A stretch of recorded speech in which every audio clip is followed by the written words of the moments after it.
How to Summon Fairies. Read from the Creepypasta wiki. What I'm going to tell you now is nothing new to those who get all the references to fairy tales and mystic beings from the Disney movies. If that's the case, then I recommend you do not do this under any circumstances, and even if it is not the case, then I still do not recommend it.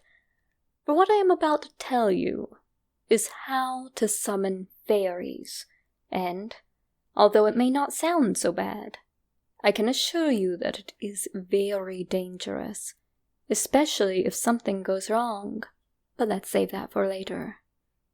First, let me tell you what you need to summon fairies. What you need is salt, something made from iron to have around your neck, and an offering, such as jewelry or gold or silver, or a bowl full of fresh milk and honey. You may also need a bag full of iron nails, depending on where the ritual takes place, which brings us on to where you are going to do the ritual.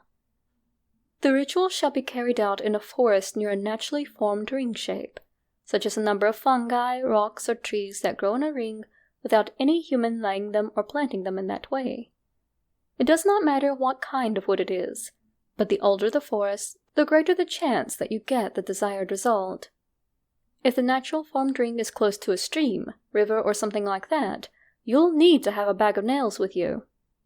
Now, before you perform the ritual, it is a good idea to read up on the different supernatural beings that might be in the woods, in case one of them decides to come in place of the fairies. Iron protects against most of them, but it does not hurt to be sure of your safety. The time of the ritual is very important, because it must be done in the middle of summer at midnight, otherwise it will not work. For the actual event, you should go to the naturally formed ring. Make sure you are there in good time before 12 so you have time to make preparations. Select a location a short distance away from the naturally formed ring, and pour the salt in a circle around yourself, making it large enough so that no sudden movements can make the circle break, because that would be bad. Now, wait until the clock is exactly 12, if it is not already. Place the offering in front of you, but outside the circle of salt.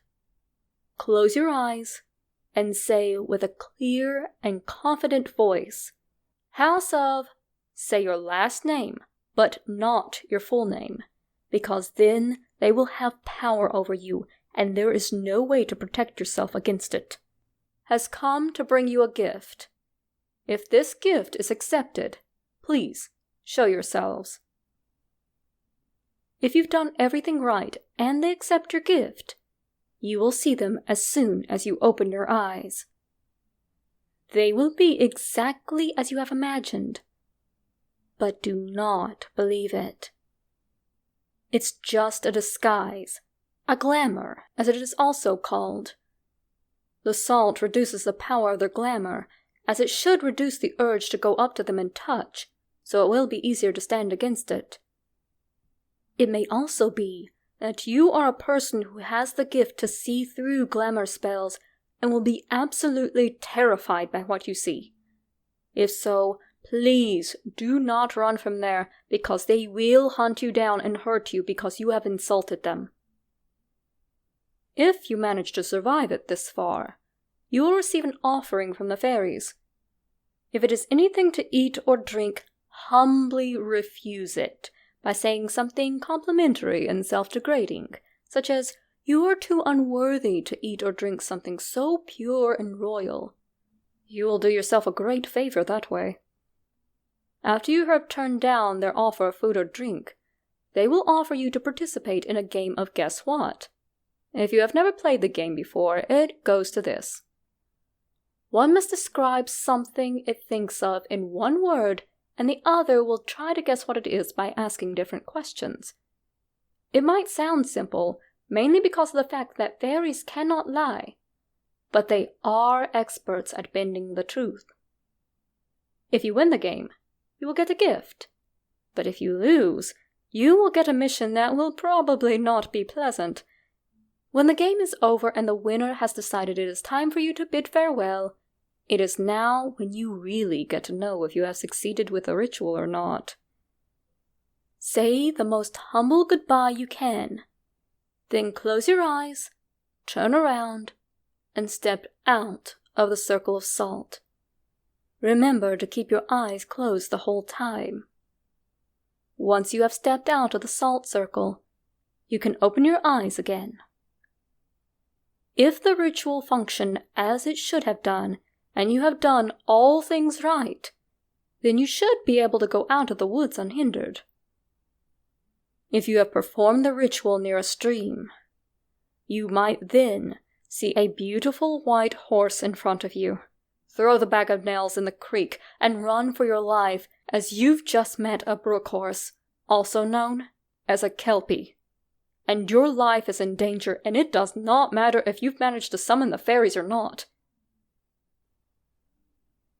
If you have failed the ritual, it will seem like you have succeeded in the beginning. But when you try to leave the forest, it will feel cold and threatening. Trees will seem to move, and you will hear terrible sounds behind you. Now, you should run, and keep a firm grip on the iron objects you have around your neck. You will feel thousands of tiny claws and teeth burrow into your skin and hands with unnaturally long fingers grabbing hold of your legs. Just keep running, and do not lose the iron object you have around your neck, for as long as you have it, you will have a chance to survive. But if you drop it, then they will take you to their home, where they will then have the most horrible party you have ever imagined. And you will be the main attraction, as will be your screams of pain and fear. Fairies are not nice nor friendly creatures. Remember that. And good luck if you decide to summon them.